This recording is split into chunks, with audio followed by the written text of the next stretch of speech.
Hola, soy Ángel María, emprendedor, storyteller y mentor. Bienvenido a mi canal de podcast Me Gustan los Lunes, en el que comparto las entrevistas realizadas a personas que tienen una buena historia que contar, personas con propósito.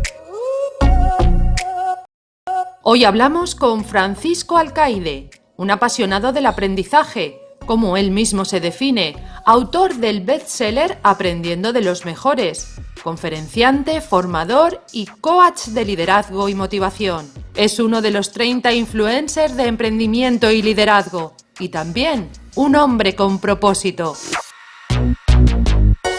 Hola Francisco, bienvenido a mi canal de podcast. Lo primero, muchísimas gracias por tu tiempo. Hola Ángel María, ¿qué tal? Encantado de estar aquí contigo y con tu audiencia. Pues eso, para el que no te conozca, ¿cómo definirías a Francisco Alcaide en un par de frases? Bueno, esa es la típica pregunta que nos hacen, ¿no? Cuando nos hacen entrevistas. No, Francisco Alcaide, bueno, es un apasionado. Yo creo que lo que más placer me produce es el aprendizaje. Siempre ha sido así, aprender, saber los porqués y los cómo de las cosas y ese aprendizaje a lo que me ha llevado cuando eres curioso, intentas aprender, pues eso lo intentas canalizar hacia los demás, ¿no? Desde el punto de vista de la formación, pues estudié empresas y derecho, luego hice un doctorado en organización de empresas y un máster en banca y finanzas y bueno, a partir de ahí empecé a trabajar en consultoría y unos años más tarde ya a dedicarme a la formación, las conferencias y a comunicar todo lo que tenga que ver con el desarrollo personal, el liderazgo y la consecución de metas y objetivos que nos preocupan a todos, ¿no? Sin duda, sin duda. Has hablado de aprender, ¿no? Y precisamente tu libro Aprendiendo de los Mejores, que yo creo que es uno de los libros más vendidos de management de un autor español. ¿Qué has aprendido al escribir un libro como ese?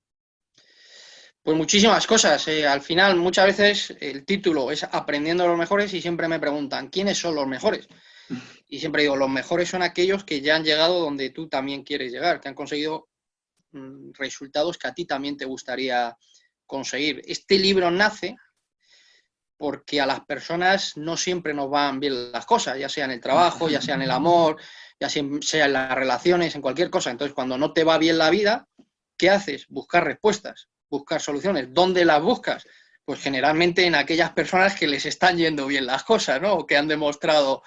Y de ahí nace ese libro que tiene su origen en una etapa que yo fui socio de una empresa, Executive Excellence, que edita una revista que se distribuye una vez al mes con el 5 días. Es una revista dirigida a alta dirección y ahí tuve la suerte de entrevistar a cientos de personas a nivel nacional e internacional de todos los ámbitos, del deporte, de la empresa, de la moda, de la economía, de la ciencia, ¿no? Y cuando uno entrevista a tanta gente, uno empieza a identificar pautas de actuación y patrones de comportamiento y cosas que se repiten, ¿no? A mí me gusta decir que el éxito no es casual y que el fracaso tampoco, ¿no? Es decir, que todo tiene un porqué y todo también tiene un cómo, ¿no? Y que el éxito deja huellas, el éxito deja pistas, y si uno es capaz de identificar esas huellas y esas pistas, está en mejores condiciones a la hora de establecer sus propias metas y conseguirlas. A mí me gusta decir que si tu vida no es como te gustaría que fuese, hay algo que no sabes o que no estás haciendo bien.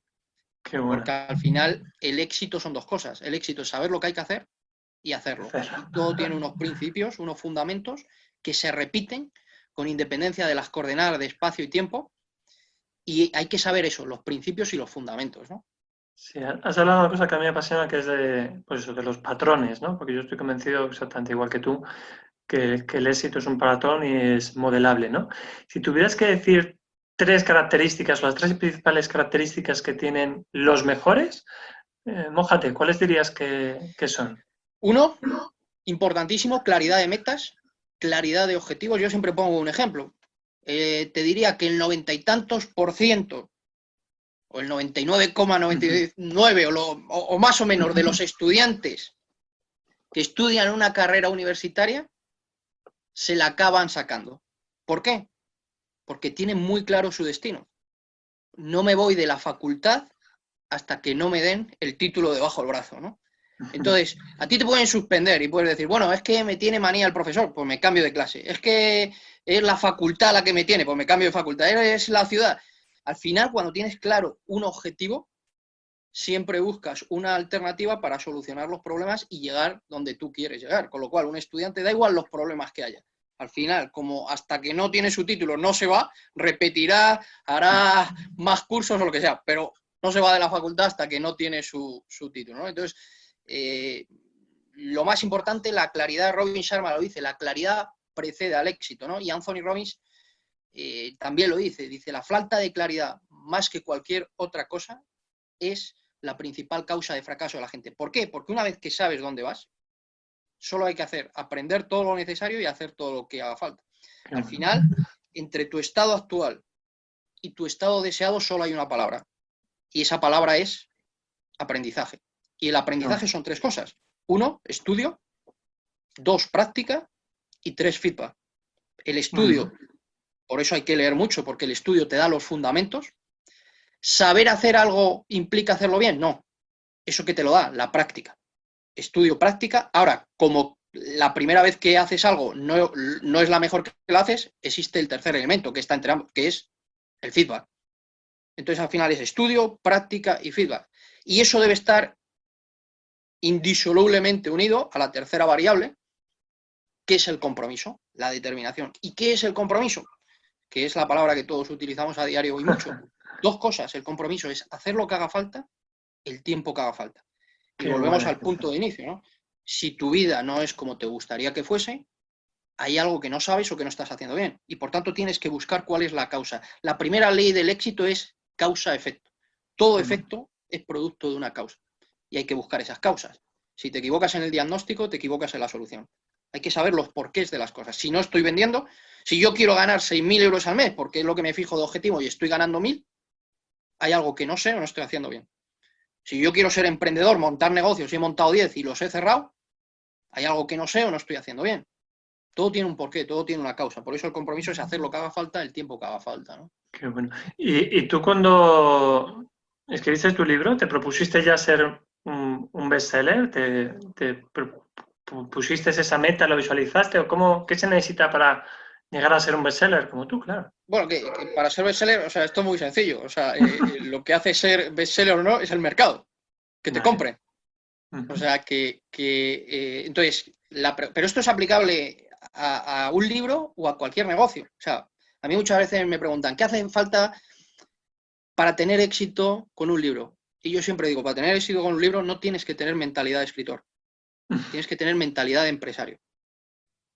¿Y qué significa ser empresario? 2 cosas. O sea, un negocio son 2 cosas. Esto, yo tengo mi versión, pero lo dijo Peter Drucker. Peter Drucker hace muchos años decía, un negocio son 2 cosas. Marketing, innovación y marketing. Yo luego hice mi propia versión y a mí me gusta decir que un negocio son 2 cosas. 1, diferenciación y 2, venta. Entonces, al final, cuando tú montas algo, te debes preguntar cuál es tu ventaja competitiva, cuál es tu diferenciación, qué nicho de mercado vas a cubrir. Ventaja competitiva es que tengo yo que los demás no tienen. Y eso tiene que ver con aportar valor. Es decir, para tener éxito tienes que ponerte en el otro lado del mostrador. Y es muy difícil aportar valor cuando no eres bueno en algo. Entonces, la primera cuestión es aportar valor.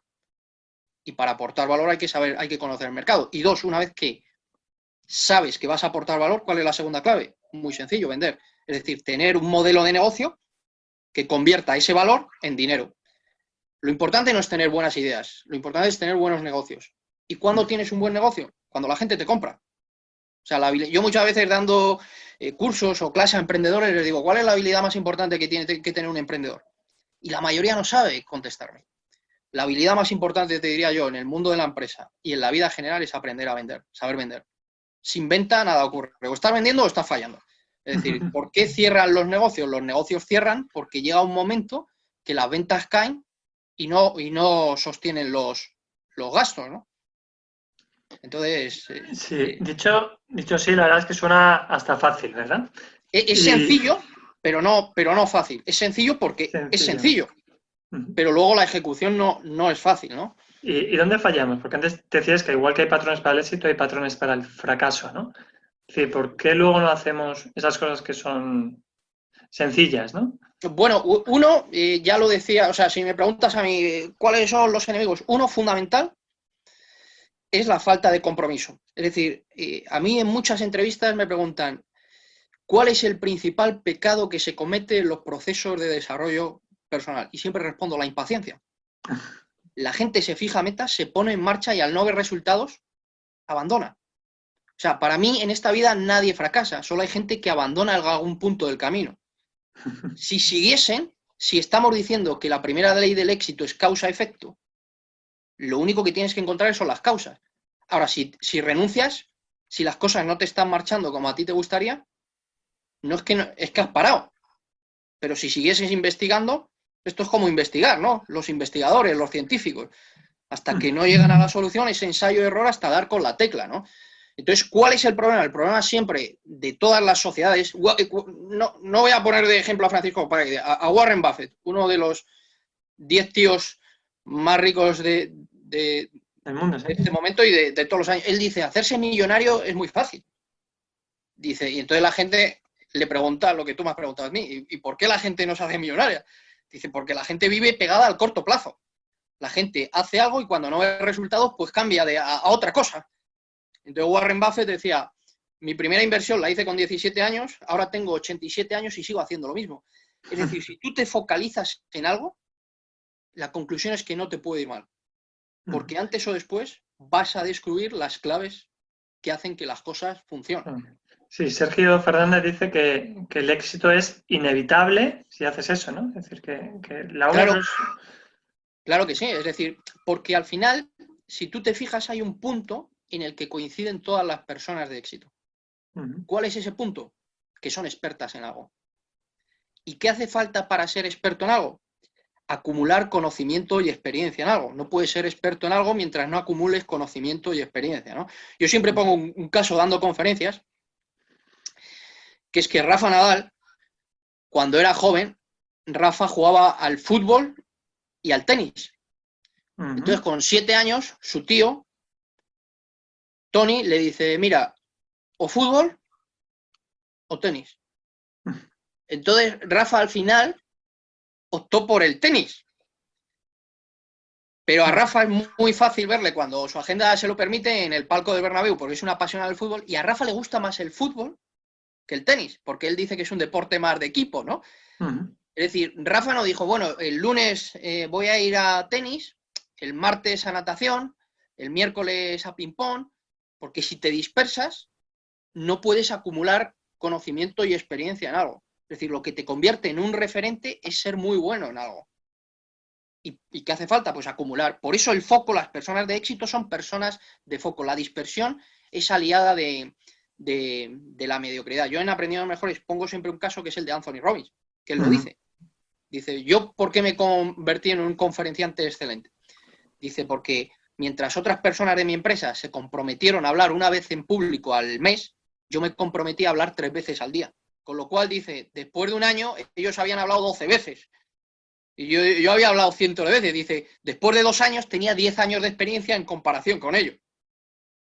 Es decir, si tú haces todos los días unos huevos fritos, pues al final te tendrán que saber bien los huevos fritos, ¿no? Si le pones la actitud adecuada y corriges sobre la marcha, ¿no? Sin duda, hemos hablado mucho del éxito y precisamente el liderazgo va muy relacionado con el éxito, ¿no? ¿Hay algunas características del liderazgo hoy día que sean diferenciales? Para ser un líder actualmente, con la coyuntura que tenemos de cultura, de sociedad y demás, ¿qué características tiene que tener un líder hoy día? Yo creo que la esencia del liderazgo, como la esencia de una empresa, como la esencia de la venta, no han cambiado, ¿vale? O sea, los principios y los fundamentos, que esto es lo que se nos olvida. Mucha gente dice, vivimos en un mundo VUCA, volátil. A mí me gusta decir, vivimos en un mundo VUCA, volátil, incierto, complejo y ambiguo, pero hay cosas que no cambian, ¿vale? O sea, esto es importante no olvidarlo. O sea, es cierto que vivimos en un mundo volátil, incierto, complejo, pero hay cosas que no cambian. Si tú me preguntas, Paco, la esencia de una empresa es hoy lo mismo que hace 100 años y va a ser lo mismo dentro de 100. Porque al final una empresa ya hemos hablado que es aportar valor y vender, no hay más. Y eso ha sido hace 100 años, hoy, y va a seguir siendo lo mismo. Si no aportas valor, no te vas a comer una rosca, y aportando valor tienes que tener un modelo de negocio que convierta el valor en dinero, que te compre. Y eso ha sido siempre así, da igual a lo que te dediques. Eso no ha cambiado. La esencia del liderazgo, antes de entrar en antena en este podcast, tú y yo estábamos hablando de historia. Y estábamos diciendo que si uno se remonte atrás ve que las cuestiones esenciales son las mismas, da igual si es el Imperio Romano, da igual si es Egipto, da igual si es Marco Aurelio, ¿no? Hemos hablado de Séneca. Al final, ¿qué es el liderazgo? Muchas veces me preguntan, ¿qué es el liderazgo? El liderazgo es algo sencillo, el liderazgo no es otra cosa que la capacidad de convertir una visión, un sueño, en una realidad. O sea, al final, liderazgo es hacer que las cosas sucedan, eso es el liderazgo. Y el liderazgo viene definido por dos variables. Si liderazgo es hacer que las cosas sucedan, la primera variable que define al líder son los resultados. Es decir, cuando pensamos en un líder a lo largo de la historia, sea de la política, de la economía, ¿por qué pensamos? ¿Por qué no? Porque ha conseguido algo. Sin resultados no hay liderazgo, sin resultados no hay credibilidad. Lo más importante que tiene una persona, ¿qué es? La credibilidad. ¿Y la credibilidad de qué depende? De los resultados. Cada persona es el resultado de sus resultados. Pero eso, que es un liderazgo técnico, debe ir acompañado de otra variable, que es el liderazgo ético. Los resultados sin valores no valen. Por eso, los valores son tan importantes, porque la grandeza del líder se mide por su legado, y por eso vemos mucha gente que teóricamente les va bien y de repente acaban en la cárcel. Porque en el corto plazo no se puede ver. La grandeza de un líder se ve en el medio y largo plazo, cuando uno puede ver las cosas sin la inmediatez de los resultados. Uno puede aparentemente que tenga resultados, pero a costa de la legalidad o a costa de la ética. Y eso no sale de manera inmediata. Ahora, con el tiempo casi todo acaba saliendo, ¿no? Entonces, el liderazgo es la suma de dos cosas. Liderazgo técnico, conseguir resultados, y liderazgo ético. Es decir, liderazgo es mejorar el mundo. Liderazgo es que tu entorno de influencia sea mejor y vaya para bien. Por eso, cuando se ponen determinados personajes a lo largo de la historia que han quemado el césped, no son líderes, son manipuladores de masas, porque los valores y la ética es un concepto que está indisolublemente unido al liderazgo. Hablando, que a mí me apasiona el tema del propósito, lógicamente el propósito está muy ligado al liderazgo, ¿no? Por lo que estoy entendiendo en tus palabras, ¿es así? Sí, bueno, todos los grandes líderes, los líderes ejecutan en el presente, pero viven empapados de futuro. Me preguntabas antes, que estábamos hablando, todos los grandes líderes tienen una cualidad, es que son visionarios. O sea, el líder siempre tiene que ir un paso por delante de la sociedad, del mercado. Los líderes abren caminos. Y evidentemente, cuando tú tienes un propósito, que a ti te gusta hablar mucho de eso, el liderazgo surge de manera mucho más natural. Creemos que el liderazgo es llevar un traje, tener un buen coche. Si nos fijamos, hay muchos personajes a lo largo de la historia muy humildes, muy normales, pero probablemente su propósito era tan grande, su deseo de cambiar era tan grande, de evolucionar, de construir un mundo mejor, que han salvado todas las dificultades. Por eso el liderazgo surge de manera mucho más natural, cuando tu propósito no estás pensando solo en el casoplón que te vas a comprar por ser el mega directivo. No.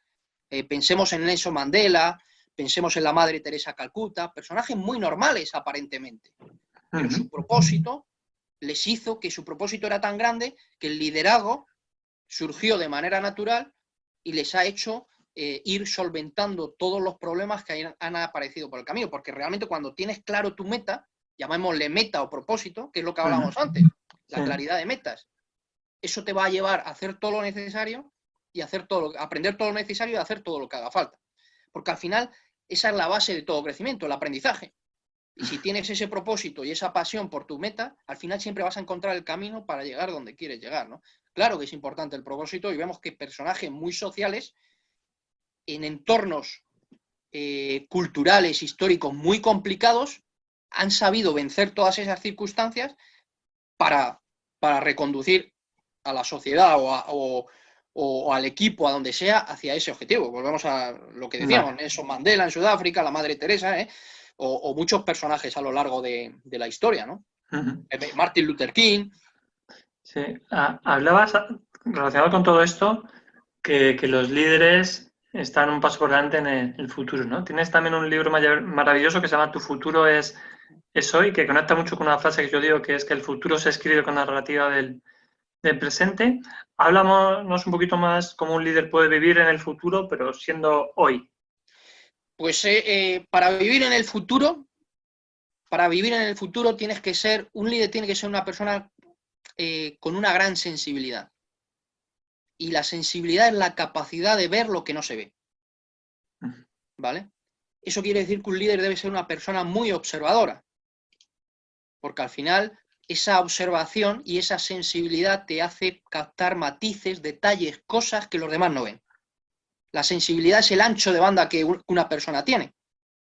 Y cuando tienes un gran ancho de banda, que no es casual, no es innato, pues ves cosas que los demás no ven. Y eso te hace identificar tendencias, te hace poner los pies en el futuro y luego venir al presente y construir para llegar a ese futuro, ¿no? ¿Y eso cómo se consigue? ¿Cómo se identifica? Pues siendo una persona observadora, leyendo mucho, preguntando mucho, moviéndote en entornos diversos. Yo siempre lo digo, uno de los libros que a mí más me gusta de creatividad e innovación, porque eso es la diferencia entre un líder y el gestor, es la innovación. La innovación es crear futuro. ¿Cuál es? Ese libro que para mí es el mejor que se ha escrito de creatividad e innovación es El efecto Medici. A mí ese libro me encanta. ¿Por qué se llama ese libro El efecto Medici? Muy sencillo. Porque el siglo XVI, ¿cómo se conoció? El siglo XVI se conoció el siglo de oro, que es el Renacimiento. ¿Y por qué el siglo XVI se le conoce el siglo de oro? Pues muy sencillo. Porque fue una de las etapas de mayor explosión de creatividad e innovación de la historia. La pregunta es inmediata. ¿Cómo en el siglo XVI o por qué el siglo XVI es una de las etapas de mayor explosión de creatividad e innovación de la historia? Pues muy sencillo, porque había una familia de banqueros, los Medici, de ahí el efecto Medici, que vivían en Florencia.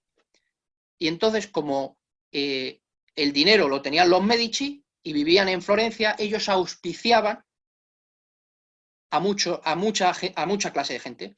Y entonces, en un momento histórico, siglo XVI, y en un sitio particular, Florencia, convergen científicos, poetas, escultores, pintores, porque la innovación siempre nace, es decir, Steve Jobs decía que la creatividad es la capacidad de conectar cosas.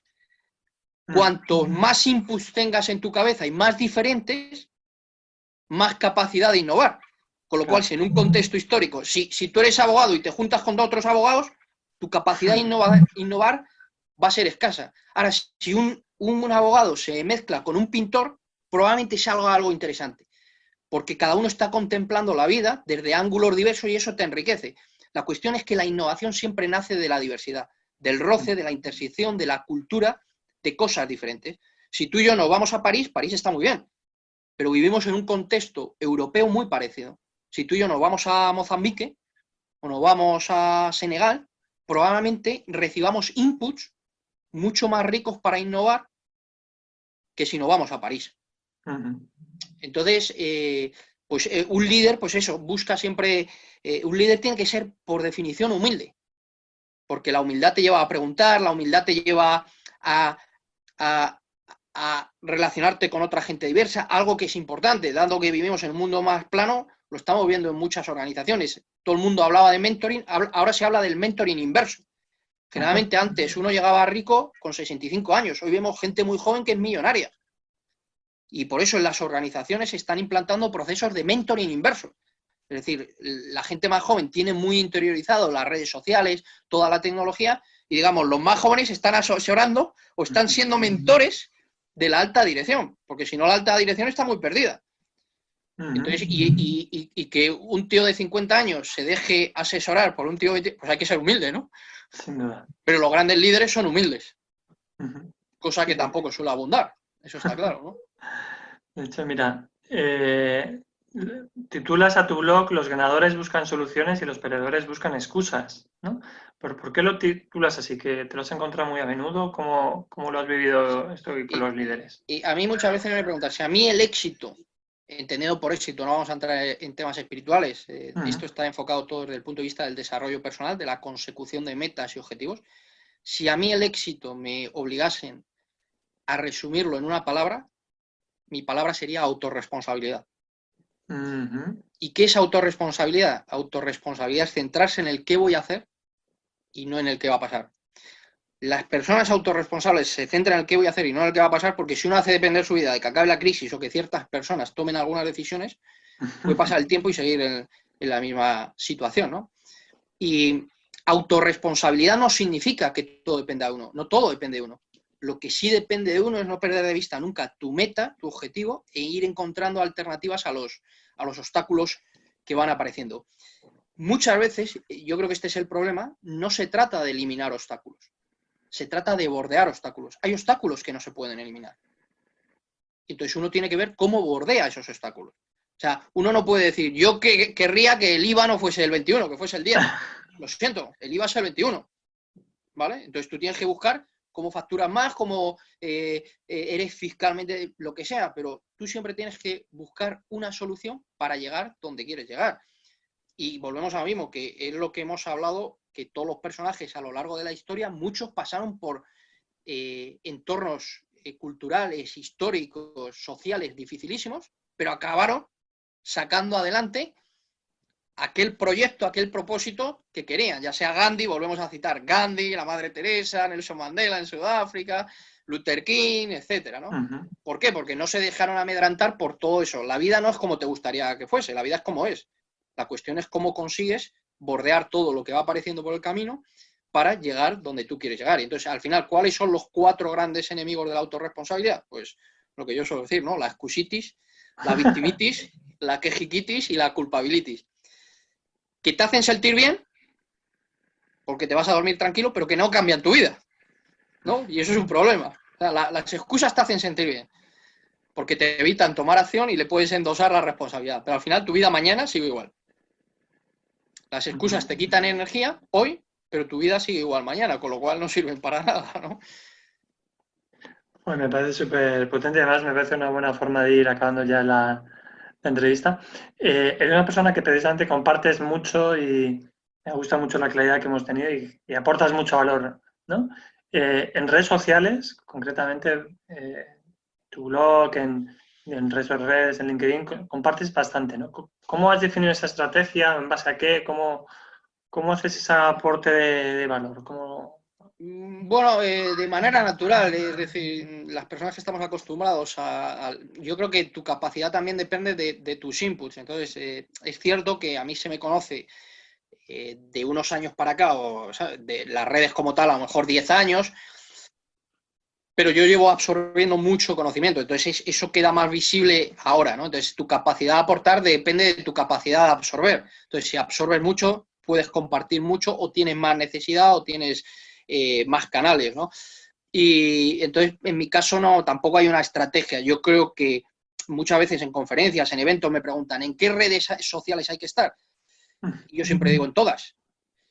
Pero ¿por qué? Porque hay mucha gente que dice, bueno, hay que estar donde está el cliente. Eso es cierto. Pero ¿cuál es el problema? Que hoy en día el cliente está muy disperso. ¿Vale? Entonces, generalmente la gente se dice, bueno, LinkedIn es la red profesional. Bueno, yo no estoy de acuerdo. A mí me han surgido conferencias por Instagram. De hecho, puede ser todo lo contrario, porque a lo mejor un director general lo que ve en LinkedIn es demasiado igual. Y a lo mejor hoy día hay empresas que están contratando o buscando talento en Instagram, porque te permite ver otra forma. Entonces, yo creo que cuando tú tienes un valor, igual que cuando tienes una empresa, ¿de qué depende la venta? Si el éxito está en vender, ¿de qué depende? ¿Cuál es la primera regla de la venta? Pues la visibilidad. Es decir, nadie puede comprar lo que no conoce. Si la visibilidad es la primera regla potencialmente para que te compran, porque si tú llegas a 10 solo te pueden comprar 10. Si llegas a 100 te podrán comprar 100. La cuestión es estar en el mayor número de canales posibles y con la mayor audiencia posible, siempre que sean tu target, evidentemente. Entonces yo creo que hay que estar en todas las redes sociales porque el cliente está muy disperso. Entonces hoy las oportunidades pueden surgir por cualquier lado, ¿no? Entonces, bueno, respecto a lo que me planteabas, que al final, bueno, cuando llevas tiempo operando, aunque estés muy visible, eso no quiere decir que te consuma mucho tiempo, porque más o menos lo tienes interiorizado y lo haces de manera natural, ¿no? Qué bueno. Mira, ya para acabar, la pregunta obligatoria de mi canal, hemos hablado mucho de propósito, pero ¿cuál es el tuyo, ¿no? ¿Cuál dirías que es tu propósito transformador? Bueno, mi propósito ahora mismo es lo que te comentaba un poquito al inicio, seguir aportando valor a la gente de cara a la consecución de sus metas y objetivos y que sea más feliz. Yo llevo como unos 20 años estudiando el mundo del éxito y del desarrollo personal y he llegado a una conclusión. Y es que al final casi todos los problemas del ser humano se resumen en una causa, que es falta de confianza en uno mismo. Es decir, dentro de cada persona existe al menos el potencial para llegar donde quiere llegar. ¿Y por qué no ocurre eso? Porque generalmente la gente no confía en sí mismo. Es decir, la cuestión no es poder, la cuestión es creer que uno puede.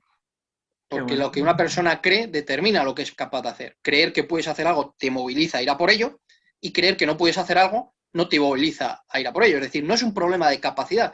El problema no es nuestra incapacidad. El problema es la creencia de que no somos capaces. Y como creemos que no somos capaces, no vamos a por ello. Porque si creemos que somos capaces, solo nos queda hacer una cosa, o dos. Aprender todo lo necesario y hacer todo lo que haga falta. Pero si crees que no puedes, pues no vas a ir a por ello, ¿no? Entonces, al final, casi todos los problemas del ser humano convergen en esa causa, que es la determinante de que la gente, a mí me gusta decir que la gente se fija metas pequeñas porque se siente pequeña, no porque lo sea. Entonces, si tú te fijas, si tú te sientes pequeño, te fijas metas pequeñas y, por tanto, al final vives a la altura de tus creencias, ¿no? De tus posibilidades, ¿no? Entonces, nuestra misión al final es transmitir que dentro de cada persona existe el potencial para donde quiere llegar, que no es un camino fácil, pero que puedes, y que se trata de aprender todo lo necesario, hacer todo lo que haga falta, con esa variable fundamental que es el compromiso. Y que eso pues estaría unido a lo que comentabas tú de tener un propósito. Que esto es importante, que mucha gente dice que quiere cosas que realmente no quiere. Es decir, que cuando se pone, por eso la gente del propósito está muy vinculada al compromiso, porque hay gente, si se pone de moda ser emprendedor, pues yo también quiero ser emprendedor, si se pone de moda ser coach, y luego son gente que abandona porque también no tiene ese propósito. Porque está de moda montar una startup, pues yo también. O ser coach, pues escribir un libro, pues yo también, ¿no? Bueno, es tu propósito, realmente quieres eso. Entonces hay que mirar mucho más adentro, porque como decía Mancio Ortega, en este mundo nadie estamos por casualidad, ¿no? Entonces, que si tú redescubres tu propósito y te alineas, al final te va a ir bien. Porque tú estás aquí para eso, ¿no? Sin duda, estoy totalmente de acuerdo con esa frase. Además, me gustaría acabar con ella, ¿no? Es decir, todos estamos aquí por algo. Si tú tienes claro para qué, yo digo la historia que has venido a contar, te alineas y demás, la magia sucede, ¿no? Yo creo que cuando alguien surge de manera natural, efectivamente. Sí, está en camino y lo más importante, yo creo que aunque hayas venido a ese propósito, lo más importante es que vas a disfrutar del camino. Sí. Porque las metas, yo creo que esto es importante, la meta es un resultado. Sí. Y no puedes hacer depender tu vida de un resultado. Sí. Yo tuve de coach a Santiago Álvarez de Montt, que seguramente conocerás bien. Buen amigo. Buen amigo. Y él decía que la meta es el camino. Y aquella frase me inspiró muchísimo, ¿no? Es decir, la meta es el camino es lo que es lo importante, ¿no? Y disfrutar del camino, pues eso, con encuentros como este que estamos teniendo, que me ha encantado la cantidad de valor que has aportado y que espero que mucha gente, yo estaba tomando notas según hablábamos y según te escuchaba realmente y espero que mucha gente haya hecho lo mismo porque creo que ha sido una entrevista súper potente de la cual se puede extraer un montón de cosas. Muchísimas gracias, Francisco. Y oye, para el que quiera saber más de todo lo que compartes, ¿cómo te puedes localizar en las redes sociales precisamente? Bueno, estoy en casi todas, como hablaba, es fácil encontrarme, ¿eh? No me puedo escapar. Bueno, la web es www.franciscoalcaide.com. El libro que comentabas, Aprendiendo de los Mejores, también tiene su web, que es www.aprendiendolosmejores.es. Y luego en redes, pues estoy en todas, casi todas es @falcaide, falcaide, y en alguna pues cambia un poco, pero vamos, que es fácil a través de la web o cualquier lado encontrarme, ¿no? Estupendo, Paco, pues muchísimas gracias y lo hecho, que esperamos que sigamos mucho tiempo compartiendo y ayudando, que es también para lo que hemos venido. Muchas gracias. Gracias a ti por invitarme, un placer.